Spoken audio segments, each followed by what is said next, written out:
Islamic state का blueprint बनाने वाले, बार बार टेरर लिंक के सबूत मिलने वाले पीएफआई पर सरकार का हथौड़ा चल गया। पीएफआई और उसके सहयोगी संगठन 5 साल के लिए बैन हो गए। दिल्ली दंगे से लेकर ओसामा को शहीद बताने वाले पीएफआई पर गृह मंत्री अमित शाह का सख्त फैसला कट्टरता और आतंक के खिलाफ जंग में सबसे बड़ा फैसला है। बीजेपी नेता गदगद। स्वागत योग्य कदम है केंद्र सरकार का, माननीय प्रधानमंत्री जी, माननीय अमित शाह जी का आभार कि जिन्होंने राष्ट्र विरोधी गतिविधियों में संलग्न पीएफआई संगठन पर प्रतिबंध लगाया।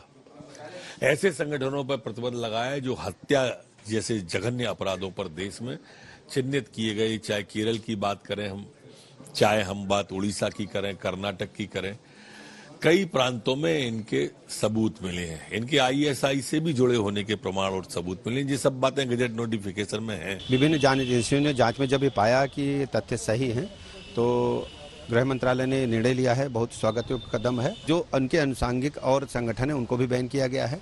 जो भी गैर कानूनी गतिविधियां करेगा उसको हम लोग बिल्कुल बर्दाश्त नहीं करेंगे।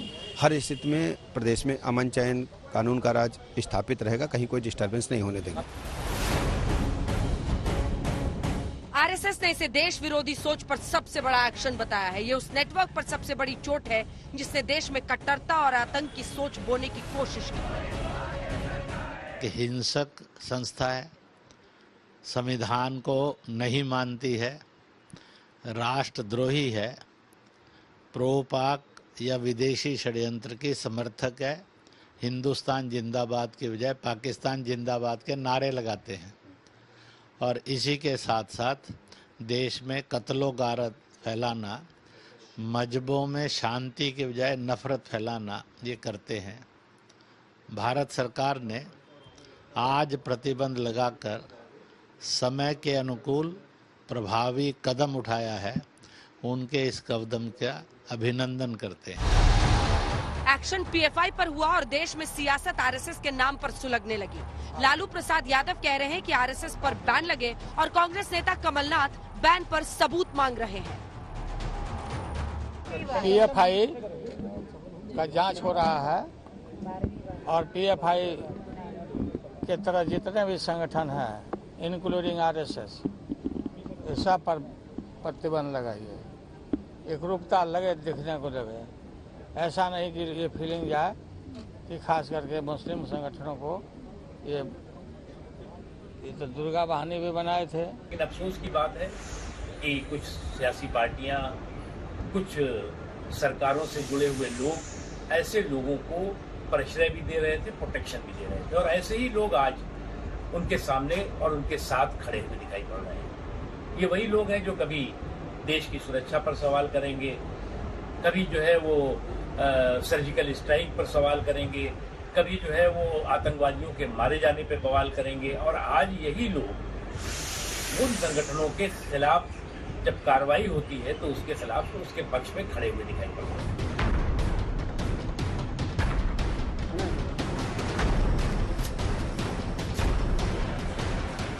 आम जनता को सुरक्षा चाहिए, पर आम जनता ये पीएफआई हो, डीएफआई हो, इस सब से उनको मतलब नहीं। वो तो सुरक्षित रहना चाहते हैं। और अगर इतने दिन ये हो रहा था तो मेरा प्रश्न है, आप क्या कर रहे थे? ये साल भर में तो उत्पन्न पैदा नहीं हुई। बहुत ही स्वागत करने योग्य निर्णय है। देश में किसी भी प्रकार की असहिष्णुता, अराजकता, आतंकवाद, ये सब बंद करने के लिए ऐसे लोगों पर, ऐसे संगठनों पर बैन तुरंत ही लगाना चाहिए।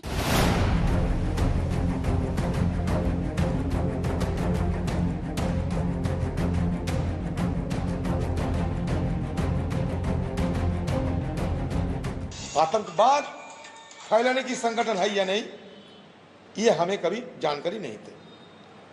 आज जब सरकार कह रहे हैं तो हमें देखना पड़ेगा कि इसमें सच्चाई है क्या, क्योंकि कभी हिंदुस्तान में आरएसएस पार्टी के खिलाफ भी महात्मा गांधी जी की हत्या के मामले में पाबंदी लगाए गए थे।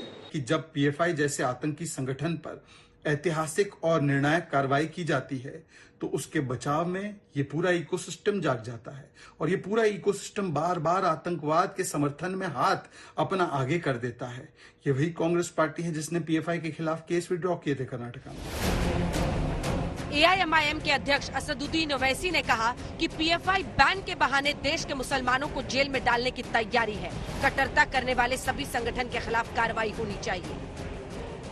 जो राइट विंग हो, मिडिल विंग हो, सेंटर विंग हो, कोई विंग हो, जो भी रेडिकलाइजेशन और एक्सट्रीमिज्म की तरफ किसी को लेकर जाता है उसको अपोज करने की जरूरत है।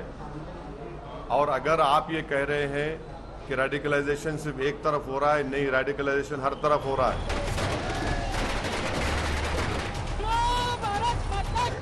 ठाणे में एमएनएस ने पीएफआई बैन पर जश्न मनाया तो कानपुर में भी आतिशबाजी हुई, लेकिन एक्शन बड़ा हो तो एहतियात भी पूरे हैं।